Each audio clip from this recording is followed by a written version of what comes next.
Good afternoon. Here is the news at 4. First, the highlights. The Lagos State government advocates hygienic practices and sanitation to combat malaria. Rivers State governor visits site of East-West Road Inferno, promises aid to victims' family. On the foreign scene, President Cyril Ramaphosa hails party's leadership at South Africa's max 30 years of democracy. In sport, former West Ham United forward Frank McAvenny urges Rangers to renew Leon Balogun's contract. Now the details. I am Taiwo Baruwa.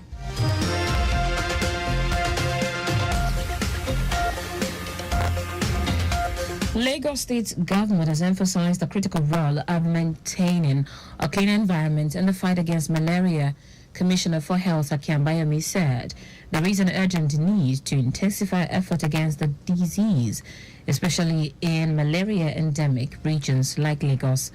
Abayomi stressed the importance of community awareness and involvement in promoting preventive measures to reduce malaria transmission.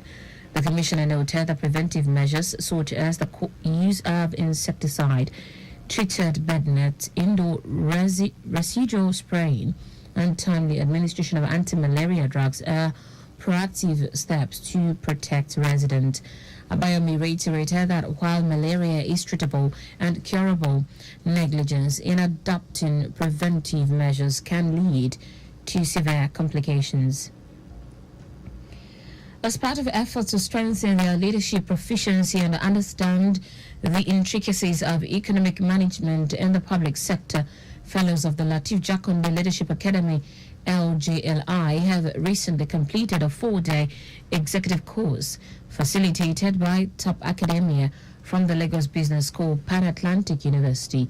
The 4-day curriculum featured the complexities of governmental budgetary processes, economic policy formulation, and a robust toolkit of indicators and analytical methodologies where fellows honed their skills in forecasting economic trajectories with precision.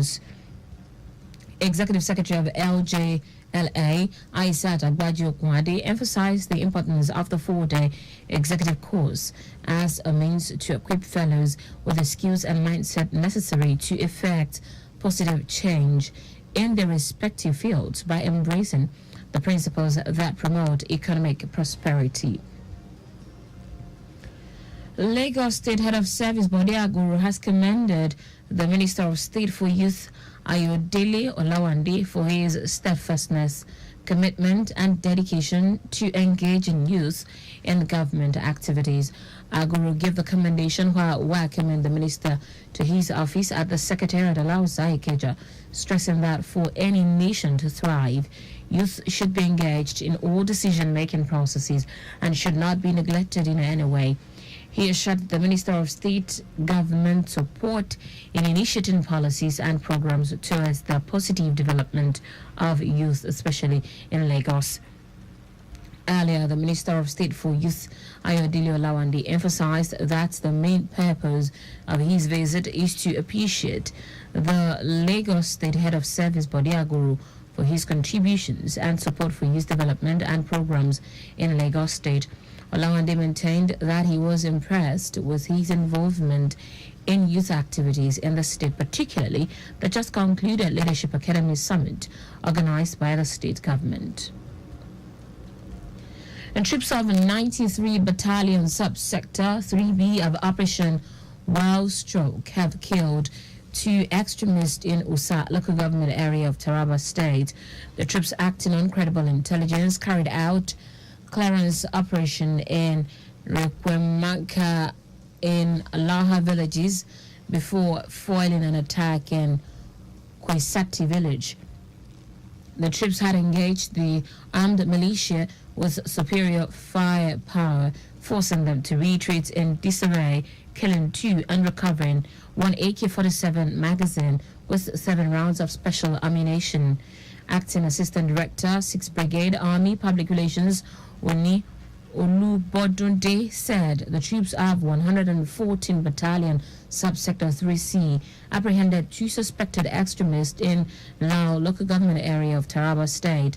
Olubodunde urged the public to continually support the military by providing timely and actionable information towards combating violent extremism, insurgency, and all forms of violent extremism in the state.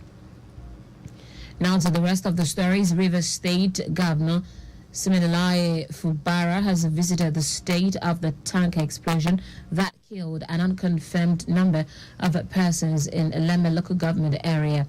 The governor was accompanied by the Commissioner of Police, Olatunji Disu, and the Commissioner for Energy, Maximus Nwafo. The inferno engulfed over 50 vehicles, with some bodies found burnt beyond recognition in cars along the road and in a nearby drainage. Governor Fubara, after inspecting the devastating site, directed security agencies to conduct a thorough assessment of the accident to facilitate the provision of aid to victims' families. He also lamented the deteriorating condition of the Eleme section of the East-West Road. The Chief of Defense Staff, General Christopher Musa, has described the persistent support offered by the armed forces of Nigeria to victims of terrorism in the country as godly. Musa pledged that the military has resolved to keep pushing and driving hard despite all odds until peace is restored in the nation. He noted that terrorism victims often suffer psychological torture and need support to overcome these challenges.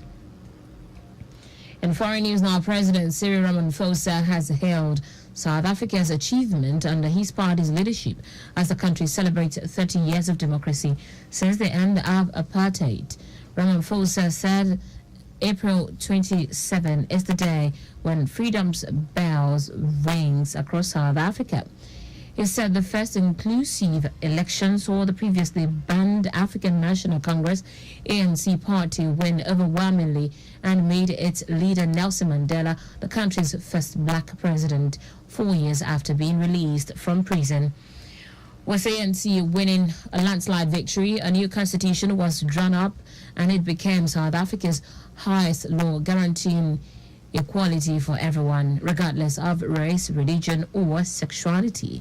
The ANC has been in government since 1994 and is still recognized for its role in freeing South Africans. But for some, it is no longer celebrated in the same way as poverty and economic inequality remain rife. In sport now, former Celtic and Western United forward Frank McAvenny has urged the Rangers board to renew Leon Balogun's contracts, claiming the Nigerian deserves regular playing time. The 35-year-old centre-back rejoined Rangers for a second stint last summer after his contract with Queen's Park Rangers expired, but the decision has not gone according to plan for him. The former Mani's 05 man has been subject to just 16 games all season, starting one in the last 12 weeks. Balogun was recalled into the starting 11 in Rangers' 2-0 win over Hearts, and McAvenny believes his performance should command more playing time at Ibro. And that's it on the news at 4, but just before we go, speed thrills but kills. Please do not drive beyond specified speed limits. You can follow us and like all our various social media platforms: X, Traffic Radio 961, Instagram, Lagos Traffic Radio 961. Subscribe and watch our news and programs live on YouTube, Traffic Radio 961. You can also visit our website at trafficradio961.ng. Did you know that the Solu administration supplied 86,000 dual furniture sets to 775 public schools? You can get more details on the Lagos State Government website. To end the news, here are the highlights of the major stories.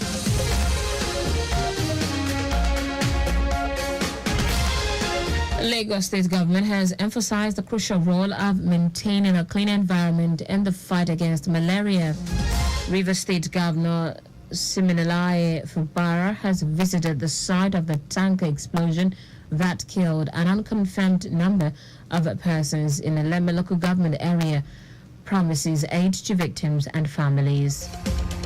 We also told you that President Cyril Ramaphosa has hailed South Africa's achievement under his party's leadership as the country celebrates 30 years of democracy since the end of apartheid.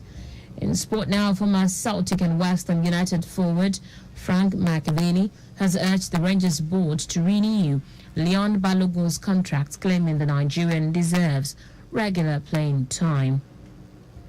For contact with the newsroom, send a message to info@trafficradio961.ng. That ends the news broadcast compiled by Zainab Adivishi. I am Taiwo Baruwa. Thank you for listening. Good afternoon.